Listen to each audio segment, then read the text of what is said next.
السلام علیکم جی، میں ڈاکٹر علی اعجاز۔ جیسا کہ آپ جانتے ہیں کہ ہم آپ کے لیے نئی سی نئی ویڈیو لے کر آتے ہیں جس میں کافی زیادہ انفارمیشن ہے۔ تو آج ہم پولٹری بزنس کے ریلیٹڈ بات کریں گے۔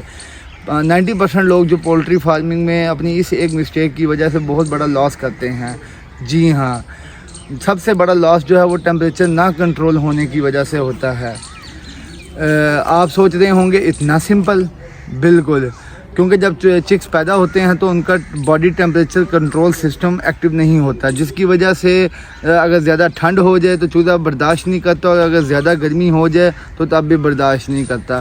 اگر زیادہ ٹھنڈ ہو جائے تو چوزا ایک سے طرف جھنڈ بنا کر بیٹھ جاتا ہے، جس کی وجہ سے کافی چوزے جو ہیں وہ دب کر مر جاتے ہیں، اور اگر کوئی بچ جائیں تو ان کی فیڈ انٹیک کم ہو جاتی ہے اور ان کی گروتھ سلو ہو جاتی ہے۔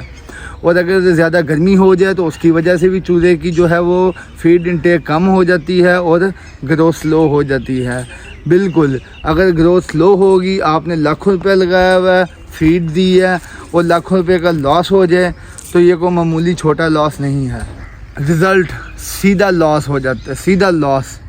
اور پہلے ہفتے میں جو ہم نے چکس کو ٹیمپریچر دینا ہوتا ہے وہ 32 to 35 degree centigrade temperature دینا ہوتا ہے، لیکن ہمارا فارمر کیا کرتا ہے، وہ نہ تھرمومیٹر یوز کرتا ہے اور نہ چکس کا بیہیویئر جو ہے وہ آبزرو کرتا ہے، جبکہ پروفیشنل فارمر جو ہے وہ مشین پر ڈپینڈ نہیں کرتا، وہ تھرمومیٹر کو بھی دیکھتا ہے اور چکس کے بیہیویئر کو بھی آبزرو کرتا ہے کہ اگر آپ کا چکس جو ہے وہ ایک جگہ پر جھنڈ بنا کر بیٹھا ہوا ہے تو اس کا مطلب زیادہ ٹھنڈ ہے، اور اگر آپ کا جو چوزا ہے وہ کارنر سے ہٹ کے بیٹھا ہوا ہے تو اس کا مطلب زیادہ گرمی ہے، اور اگر چوزا آپ کا سپریڈ ہوا ہوا ہے پورے شیڈ میں تو اس کا مطلب ہے کہ آپ کا ٹیمپریچر جو ہے وہ پرفیکٹ ہے۔